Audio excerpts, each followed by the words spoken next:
sérénité. Surprenant, on ne s'attend pas forcément à ça. Ouais. Le son, les petits bruits à droite à gauche, c'est vrai que ça donne tout de suite plus de volume à la visite. Ça nous prend les tripes un peu là dans la grande salle. Aujourd'hui, on est à l'abbaye de Noirlac, au sud de Bourges, pour une expérience assez innovante et étonnante. On va visiter l'abbaye grâce à 7 immersions sonores dans 7 lieux différents de l'abbaye.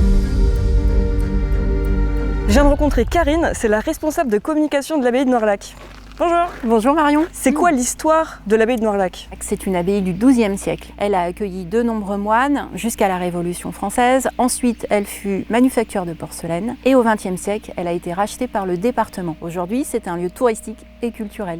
On va retrouver dans chaque abbaye cistercienne l'abbatiale, les 2 dortoirs, le réfectoire, la salle capitulaire, le lieu où se rassemblaient les moines, le chauffoir, le cellier. À Noirlac, c'est une abbaye vraiment très complète. C'est ce qui fait sa particularité aussi.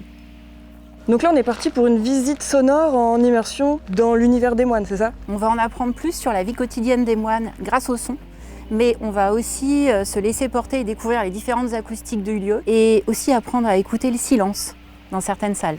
Ok, go. C'est ici que s'asseyaient les moines, tous dans le même sens, pour manger. Et ils écoutaient l'abbé parler, chanter en recto tono.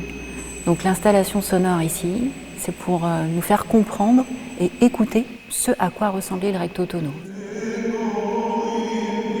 Donc là, ce sont des extraits du Cantique des Cantiques. Mais comme on peut l'entendre, en fait, là, la voix, elle module un petit peu. Alors que dans la réalité, la vie quotidienne des moines, c'était vraiment très linéaire. Est-ce qu'il y a vraiment un lien entre le monument et le fait de se taire et d'écouter ? Oui, on arrive ici, on est un peu coupé du monde, comme l'étaient les moines à l'époque, et on est aussi pleinement de notre temps, avec justement toute cette installation sonore. C'est vraiment un moment qu'on prend pour soi, à la découverte du monument ou à la découverte du jeu des artistes qui viennent s'y produire. Et il y a un autre lieu qui te plaît particulièrement ici, que tu voudrais me faire découvrir ? Oui, vraiment l'abbatiale. En fait, là, c'est assez particulier parce que c'est une visite sonore. On n'a pas d'audio guide, on fait le chemin qu'on veut, en fait. On est libre, on passe d'un espace à un autre et on découvre chaque salle, chaque acoustique grâce à ce dispositif sonore qui est presque invisible et qui nous permet de cette découverte totalement sensible du monument. Quand on arrive ici, en effet, on a un effet waouh. Et ce lieu-là, particulièrement l'abbatiale, était vraiment fait pour le chant. Donc on prend toute l'ampleur de l'architecture grâce au son. Le cloître, dans cette visite sonore, c'est certainement le lieu qui correspond le plus à cette idée de mise en vibration sonore. Vous savez, les sons, c'est quand même ce qui permet de faire voyager au niveau de l'image mentale que l'on peut se reproduire dans sa tête, ce qui permet aux visiteurs de voyager dans un espace qui, lui, sera encore là, j'espère, dans plusieurs siècles. Si vous deviez mettre quelques mots sur vos sensations...